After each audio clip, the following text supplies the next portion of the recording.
akkam nagaa waliin hin jennu fayyaa qabdanii jennee fayyaa ol gaafachuun immoo dirqama yeroo dhukkuba waan taateef fayyaa qabdanii isin hundi baga wal garree wanni dubbachuu deemu waa lamarraa hin dubbadha. Wanni dubbadhu tun immoo hawaasaas taa'u kana qofa osoo hin ta'in hawaasa fooddaadhaan nu ilaalaa jiruufillee ergaa akka taatu dhaloota keenyaaf hortee nu booda dhuftuuf ergaa akka taatuuf waadhaan madda waan xiqqoo takka. Oromoo jechuun maali? Oromiyaanoo maali? Eessa? Gaafii lamaan tana qofa. Oromoo jechuun maali? Oromiyaan eessa? Waan joorraa hin dubbadhu. Oromiyaan biyya. Biyya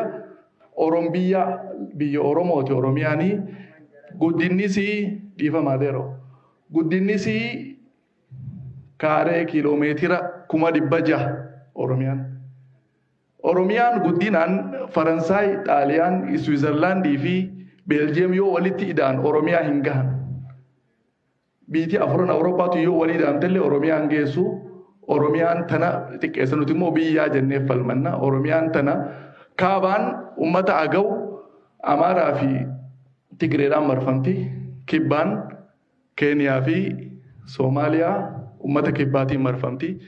Bahaan Affarii fi Somaaleedhaan marfamti. Dhihaan immoo Banishaangul, Gaambeellaa fi Suudaaniin marfamti Oromiyaan. Hanqana himachuu danda'u qaba dhaloonni keenya Oromiyaan maalii gaafa jenne jechuudha.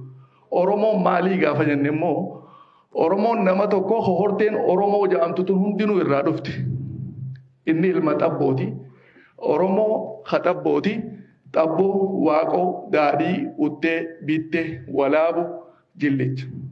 Dawaarii, Oofaa, Sharaa, Haad, Rooboo, Doorii, Xabboo, Moormoor, Maamma, Warar, Waayif, Dhawudaa, Marri, Galaan, Waadoo, Shunkur, Jeebu, Battaan, Nawbaan kana biyyallah nuufi.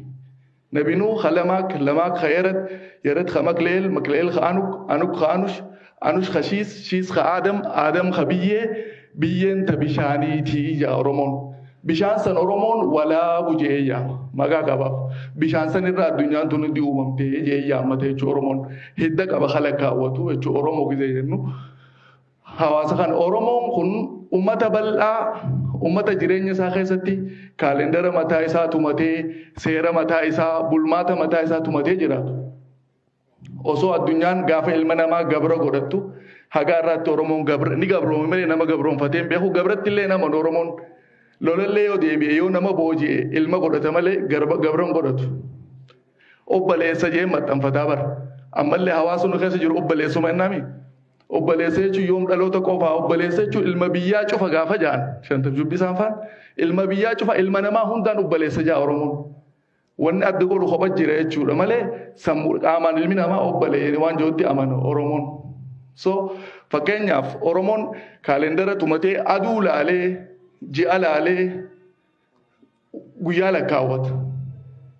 Oromoon torbaan 4 qaba. Baatiin takka guyyaa torbaan 4 qabdiimi. Torbaan duraa dhaloota ja'an. Torbaan lammeessaa addeessa ja'an. Torbaan sadeessaa goobana ja'an. Torbaan afureessaa dukkana ja'an. Torbaan afuranuu maqaa dandeehe qaba Oromoo biratti. Akkasuma torbaan duraa amma dhaloota kajannu kun guyyaa torba. Guyyaa torban kanaan torbaan ja'a Oromoo yeroo yaamu. Guyyaan torban duraa fakkeenyaaf Bitoo, Taalboojii, Buusan, Koba Jireessa, Alkaajima, Wa'inaa fi Irfi. Kan amma dhaloota ja'an Oromoon. Basa duraa, basa boodaa, carrootaa, qara salbaanaa dureetii, dullattii. Kuni torbaan lammeessaati. Addeessa ja'an. Torbaan sadeessaa qardaaduma kurbicha. Soonsa, ruruma, lumaasaa, ruwaadaa, qadaadana jeeti torbaan sadeessaati kunis. Goobana ja'an jechuudha. Torbaan afureessaa teenkiyu galatooma. Torbaan afureessaa dukkanaa ja'an. Qara areerii bal'oo. Adulaa kormaa, adulaa jabbii, arba goobaa, geebaticha, garbadeettii ja'an. Torbaan afureessuu akkasitti maqaa qabeef guyyaan tokko guyyaa tokkotti hin deebine halkan jiru kana hundaafuu Oromoon mataa danda'e qaba jechuudha. Maqaa danda'e qaba. Kuni dhaloota keenya qabeenya keenya kadhalli laalu jiruu fi kadha geeffatullee beekuu qabu walii dhaamuu qabnu jechuudha. Kana waan keenyaa kajannuun nuti. akkanatti guyyaallee addamurti guyyaan rabbii kun illee adda jijjiirama oromoo biratti sizinallee badheessa ganna birraa fi bona je'ee yeroo afuran jechuu spring fall winter if samara isaan jaan jechuu adda baafatee qaba kuni qarooma oromoon duraan qabaachuu ture garsiisee jechuu namni tokko an oromoo gaafa jee oromoon maali oromiyaa biitiiti gaafa jee oromiyaan eessaa himachuu danda'u qaba jechuu barbaadeeti gabaabdutti oromoo jechuun ormuuni beeytanii filter godhu qulqulleessuu jechuu qulqullu oromoo jechuun qulqullu jechuu akkuma soomaal jechuun soomaal irraa ilmoo jechuun hiikaansa wayyaanee gaafa jettu goota jechuu afaan isaaniitti sanii qalama wayyaalee jaan oromoo wallootiin isaan raayyaan jechuu sigalte qulqullu ni oromeessa goja ni qulqulleessee jaa sigalte himachuu danda'uu qabna oromoon akkaataa itti himatus beekuu qaba ani maali an oromoo gaafaan jee oromoon maali oromiyaan maali waan jee irratti waa hedduu haasa'uu dandeenya fakkeenyaaf oromiyaan qabeenya bishaan laggeen gurguddaa qabdi akka abbayyaa hawaas gibee gurguddaa qabdi laggeen akka gibee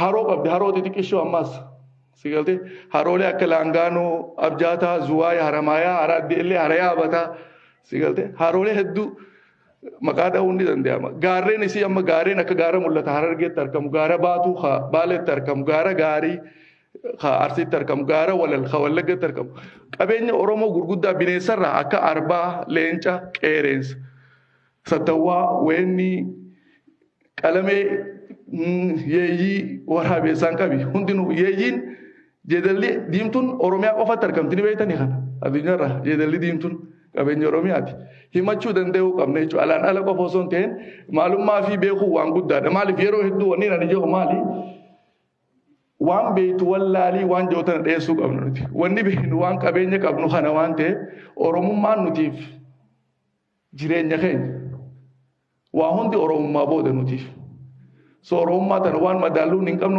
oromoon wanni tokko jennuunifis tokkorraa waan dhufee lakkaawwatuuf wantoonni amma hime kuni akka xiqqaatti waa laalamu miti namni immoo afaanitti warra as taa'ee dhageeffachuu jirus warri foddaa televizyiinaatti ilaalu jirus dhalootaaf dabarsee dhaloonni ilmaan keenya beekuu danda'uu qaba waan kana oromoon akkamii guyyaa lakkaawwata akkamii torbaan lakkaawwata qabeenyi isaa maali qaroomni oromoo maali akkamitti addunyaa tana beekaa oromoon waa hedduu jira sirna gadaa qaba oromoon gadaa duratti sirna akkootii ture dhalaaleedhaan if bulchuu ture sirna san fixeeti bira kutee sirna gadaa fidee gadaallee oofee ilaammatti ittiin jira sigalte kana himuuf yeroo dheeraa fixa yeroon gabaabduudha tanaa kan namte hanqanumatti isin irraa gabaabsaa galatooma ulfaadhaa isin jedha